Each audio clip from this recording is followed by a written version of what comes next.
We got to move on, though. We can talk about this for a while. We'll move on to some story about Eminem, actually, and 8 Mile.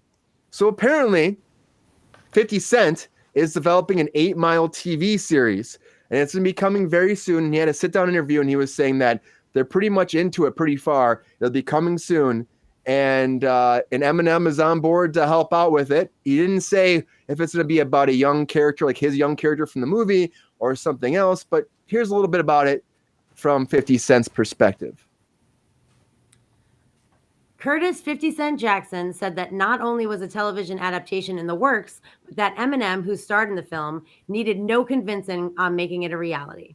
I'm going to bring his 8 Mile to television, Jackson said. We're in motion. It's going to be big. I'm working. I ain't got no duds. I'm batting 100. I really think the term is batting 1,000, just saying 50 Cent. Batting 100, yeah, that's bad. I think it should be there for his legacy because it's important to me that they understand it. But we should bat 1,000, not 100, bud. Yeah, bet 1,000. So yeah, he was pretty much. I mean, the fact is, he's saying that it needs this for his legacy. I mean, that movie was great. I really don't know if it needs anything else beyond that movie, even a sequel, because the way it ended, it just had a great story. Like, where do you go from here? He was talking about Eddie Murphy, like, was it about? It was like a Snoop Dogg project too, something like that, like about like an artist, a struggling artist, and their ups and downs. And he wants to do the Snoop Dogg one and do this. I just watched don't that know interview. If it's it was a little all over the place, honestly. Yeah, right. 50 Cent is primarily known as a beverage promoter at this point. Am I right about that? I don't think he said a word that rhymed in the past 25 years. Well, now he's a producer. Apparently, he left the music behind, except for a short Super Bowl drop from the ceiling. He did a little bat shit real quick, and now he's back to which he got made fun of the whole time too. Yeah, they did address that. His business acumen seems on point. I mean, I haven't ever heard of were he and M on each other's tracks at all at any point? I'm unaware. Oh yeah, a lot, yeah, a lot of back and forth. Really? Yeah, for sure. Oh they yeah, they sang together. Yeah. Well, rap, sang, whatever the fuck together, you want to call it. R&B and Chris knows the answer to that question, Chris. Yeah, I wish Chris was here, Mike, he could list no offense, Mike, but this is definitely Chris's topic. I wish you would have covered this last night because he would have been all over this shit. But it wasn't out last night. It came out today. This is hot off the presses, so couldn't talk about it last night. But the Chris, thing what is, are you saying? You're saying no. You're saying yes. What's the answer? To what? But he does have tracks with him. I'll tell you right now. I've heard tracks with him before. There's a song called "Spend Some Time." I know. Chris also says yes. There's Spend Some Time. That's that song he's on. There's a couple. So they've worked together for a while. And the fact is, though, it could be good depending on if he gets the right people, the right story.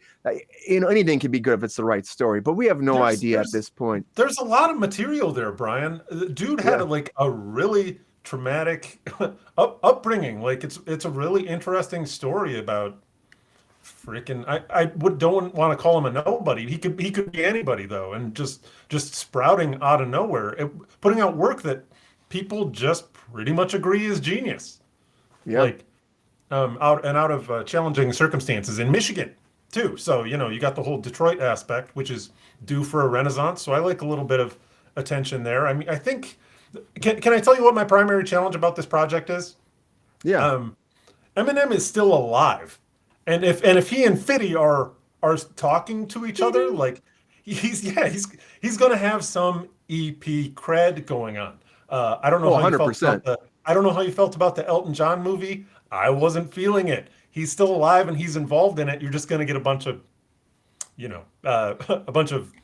very Eminem was alive and involved in his 8 Mile, and that was wildly successful and really good. Yeah, he was very involved. That's true. So that's true. Maybe. I mean, you never know. Like, honestly, I wasn't a big fan of that either. The Elton John one, it was okay. It was all right.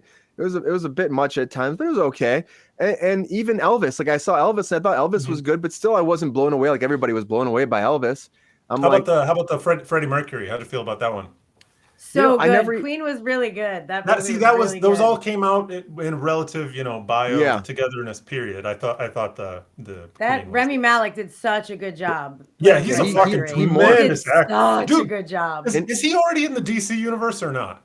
No, I No. don't think He so. should be in the fucking DC universe. He would be an excellent addition. Some fresh He'd be blood a for good. them. He'd be a good villain. He'd be Totally, I totally. can see He's him great. playing a villain for sure.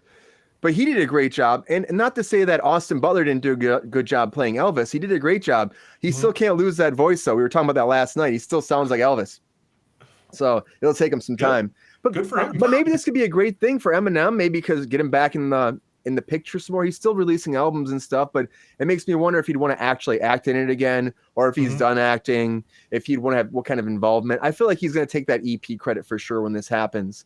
And the fact that he said he's down to have this happen like right away, he's like, yeah, 50 said he's on board, means that he's excited about it at least a little bit, right? Because there's no kickback, there's no fight about this. So it's interesting, man. He's an addict, and he's undergone a transition in his life that I've seen a lot of people go through. Like, and it doesn't surprise me that at this point in his life, he's still got energy. He's trying to still pump out quality creative material. So, and he's probably got the juice to actually be involved in something like this. So yeah, give it a shot, guys. I'd be really excited to watch it. Who knows what the quality is going to be like, but the chance for drama is there. So I'm tuning in for sure. I'm far more interested in this than I am in the origin story of fucking Grease, by the way, just in case anyone's curious. Okay. So Yes, Pink Ladies, agreed. take a walk and bring me some Eminem. I had no idea that 50 Cent was still making music. So that's a fun fact. I'm also shocked that he's producing television and stuff. So, I mean, I guess good for him. I love Eminem. Honestly, I really do. I think he's great. And I think that if they do it right, it could be one movie that goes into a television show that I don't hate. So I'm very hopeful for it. Yeah, but the thing is, like, honestly, like this, I don't know. It could be good. I'm not sold on it yet. I do love Eminem. Fingers crossed that it is going to be a good project. And the fact that 50 Cent has good track record will probably be a good thing too for it. So hopefully we get Mike back soon. We're going to move on though, because we got lots to talk about tonight. So unless you got something else to say, Sabrina. Real quick, GR said that Elvis's ex died today, but GR, it's his daughter, not his ex. His ex was Priscilla. This is his daughter died today. I think she was 54 or 52 or something.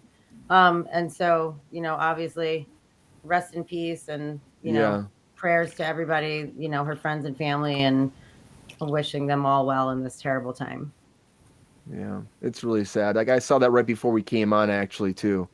So yeah, hopefully, I mean, it's kind of nice that she was able to see Austin Butler win for it and see the praise for the movie, and to actually see people just like really getting it's like a new revolution for Elvis now. I've seen people that are talking about Elvis didn't know who Elvis was. I was out with one of my buddies one time, Carter James, the Nillick Master, and he was wearing all of his leather, and people were like, Elvis! And he kind of has that kind of, he kind of has the I guess the style a little bit, but the fact that people actually know the name Elvis now speaks wonders, because I feel like his name. Well, I feel like this younger generation doesn't know Carter, Elvis. the Nillick Master James, and he dresses nothing like Elvis. So put that right back in your mouth, sir. Nothing like Elvis. It worked for him. It worked for him. Like he fell into a pile of studs that spikes. He has spiky glasses and spiky jackets and fur feather boas. Like not Elvis, FYI. And if you want to see Carter James and Nillick Master, check out The Valley. It's a TV series streaming on Amazon, Tubi, Roku, Local Now, and pretty much any kind of streaming network you can find. Tubi, if you will. Find The Valley.